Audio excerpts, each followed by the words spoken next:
마태복음 7장 1절에서 29절 말씀입니다.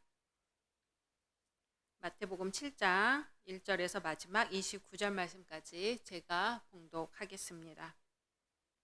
비판을 받지 아니하려거든 비판하지 말라. 너희가 비판하는 그 비판으로 너희가 비판을 받을 것이요 너희가 헤아리는 그 헤아림으로 너희가 헤아림을 받을 것이니라. 어찌하여 형제의 눈 속에 있는 티는 보고 내 눈 속에 있는 들보는 깨닫지 못하느냐. 보라, 내 눈 속에 들보가 있는데 어찌하여 형제에게 말하기를 나로 내 눈 속에 있는 티를 빼게 하라 하겠느냐. 외식하는 자여, 먼저 내 눈 속에서 들보를 빼어라. 그 후에야 밝히 보고 형제의 눈 속에서 티를 빼리라. 거룩한 것을 개에게 주지 말며 너희 진주를 돼지 앞에 던지지 말라. 그들이 그것을 발로 밟고 돌이켜 너희를 찢어 상하게 할까 염려하라. 구하라, 그리하면 너희에게 주실 것이요. 찾으라, 그리하면 찾아낼 것이요. 문을 두드리라, 그리하면 너희에게 열릴 것이니 구하는 이마다 받을 것이요. 찾는 이는 찾아낼 것이요. 두드리는 이에게는 열릴 것이니라. 너희 중에 누가 아들이 떡을 달라 하는데 돌을 주며 생선을 달라 하는데 뱀을 줄 사람이 있겠느냐. 너희가 악한 자라도 좋은 것으로 자식에게 줄 알거든 하물며 하늘에 계신 너희 아버지께서 구하는 자에게 좋은 것으로 주시지 않겠느냐. 그러므로 무엇이든지 남에게 대접을 받고자 하는 대로 너희도 남을 대접하라. 이것이 율법이요 선지자니라. 좁은 문으로 들어가라. 멸망으로 인도하는 문은 크고 그 길이 넓어 그리로 들어가는 자가 많고 생명으로 인도하는 문은 좁고 길이 협착하여 찾는 자가 적음이라. 거짓 선지자들을 삼가라. 양의 옷을 입고 너희에게 나아오나 속에는 노략질하는 일이라. 그들의 열매로 그들을 알지니 가시나무에서 포도를 또는 엉겅퀴에서 무화과를 따겠느냐. 이와 같이 좋은 나무마다 아름다운 열매를 맺고 못된 나무가 나쁜 열매를 맺나니 좋은 나무가 나쁜 열매를 맺을 수 없고 못된 나무가 아름다운 열매를 맺을 수 없느니라. 아름다운 열매를 맺지 아니하는 나무마다 찍혀 불에 던져지느니라. 이러므로 그들의 열매로 그들을 알리라. 나더러 주여 주여 하는 자마다 다 천국에 들어갈 것이 아니요 다만 하늘에 계신 내 아버지의 뜻대로 행하는 자라야 들어가리라. 그날에 많은 사람이 나더러 이르되 주여 주여 우리가 주의 이름으로 선지자 노릇하며 주의 이름으로 귀신을 쫓아내며 주의 이름으로 많은 권능을 행하지 아니하였나이까 하리니 그때에 내가 그들에게 밝히 말하되 내가 너희를 도무지 알지 못하니 불법을 행하는 자들아 내게서 떠나가라 하리라. 그러므로 누구든지 나의 이 말을 듣고 행하는 자는 그 집을 반석 위에 지은 지혜로운 사람 같으리니 비가 내리고 창수가 나고 바람이 불어 그 집에 부딪히되 무너지지 아니하나니 이는 주추를 반석 위에 놓은 까닭이요 나의 이 말을 듣고 행하지 아니하는 자는 그 집을 모래 위에 지은 어리석은 사람 같으리니 비가 내리고 창수가 나고 바람이 불어 그 집에 부딪힘에 무너져 그 무너짐이 심하니라. 예수께서 이 말씀을 마치심에 무리들이 그의 가르치심에 놀라니 이는 그 가르치시는 것이 권위 있는 자와 같고 그들의 서기관들과 같지 아니함일러라. 아멘. 오늘도 이렇게 수요 예배에 오신 여러분들을 주님의 이름으로 환영하고 축복합니다. 이런 말이 있습니다. 뒤에 매단 내 허물주머니 생각은 않고 앞에 가는 남 허물주머니 흉만 본다. 인간은 누구나 불완전하기에 누구나 허물주머니를 갖고 있다고 합니다. 그런데 자기 자신에 대하여는 관대하고 남에 대하여는 그렇지 못하기 때문에 흔히 자기 잘못은 생각 못하고 상대방 탓만 하게 되지요. 오늘 말씀에서 주님은 비판하지 말라고 하시면서 어찌하여 자신의 눈 속에 들보가 있는데 형제더러 나로 내 눈 속에 들어있는 티를 빼게 허락하라고 하겠느냐고 하십니다. 그러니 먼저 자신의 눈 속에 있는 들보를 빼내고 올바른 안목을 찾은 후에야 남의 눈 속에 있는 티를 빼라는 것입니다. 이러한 예는 주님 앞에서 신실하고 믿음이 깊었던 다윗의 경우에서도 발견할 수 있습니다. 다윗 왕은 어느 날 목욕하는 여인의 아름다움에 반해서 유부 여인 밧세바를 탐했던 것이지요. 다윗 왕은 밧세바가 자기 아이를 갖게 되었다는 사실을 알고는 밧세바의 남편인 우리야 장군을 전장에 내보내 죽게 만들었습니다. 결국 다윗 왕은 간음죄와 살인죄라는 어마한 죄를 짓게 된 것이지요. 나단 선지자가 와서 이 일에 대해 비유로 말했을 적에 다윗이 어떻게 했나요? 버럭 화를 내고 그런 자는 죽여야 한다고 했지요. 나단 선지자가 뭐라고 합니까?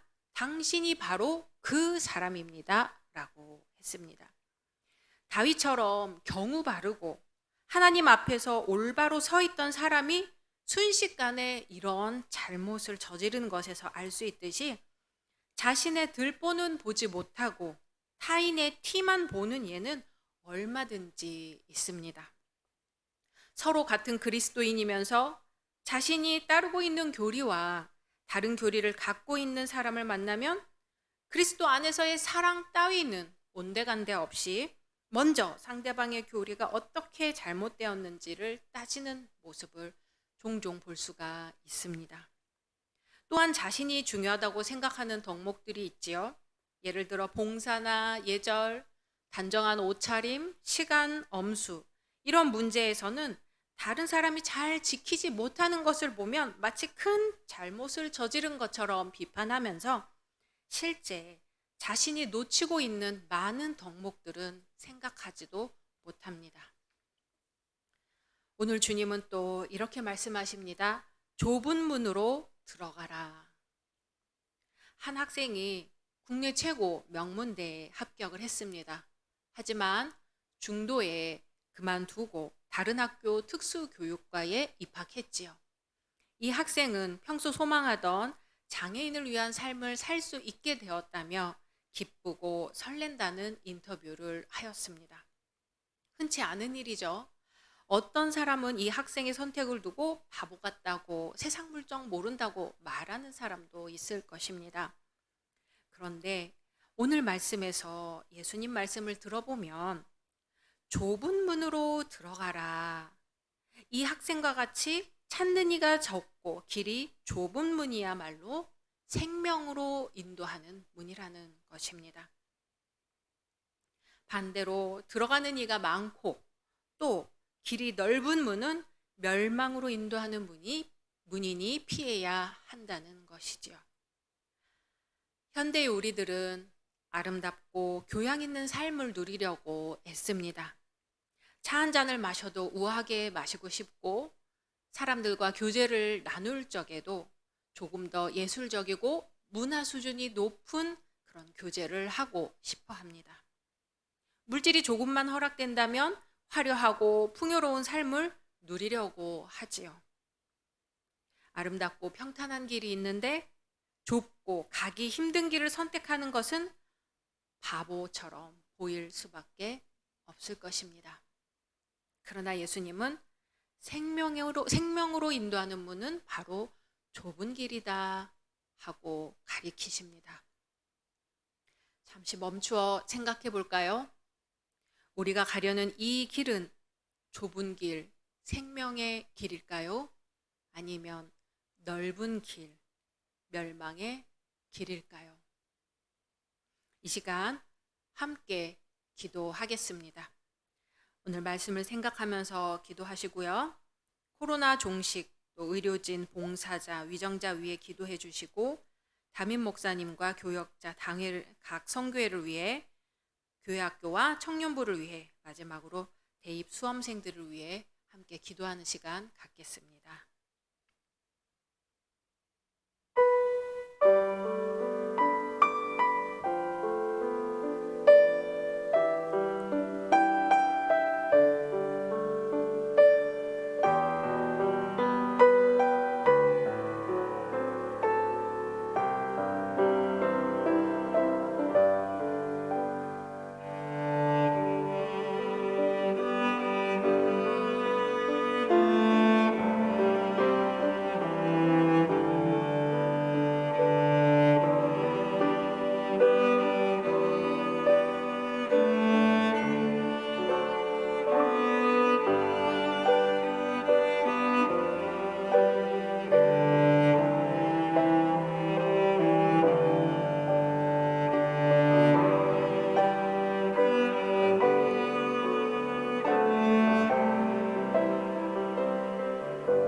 우리를 온전케 하시는 주 예수님, 오늘도 수요 예배로 저희들을 이끌어 주시니 감사드립니다.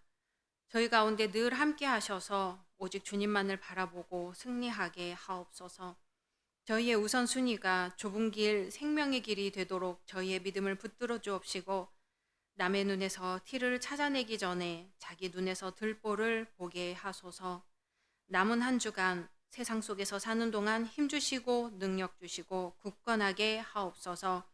열린교회가 세상의 빛과 소금으로 기꺼이 생명의 길을 선택하게 하옵소서. 우리를 구원하신 우리 주 예수 그리스도의 이름으로 기도드립니다. 아멘.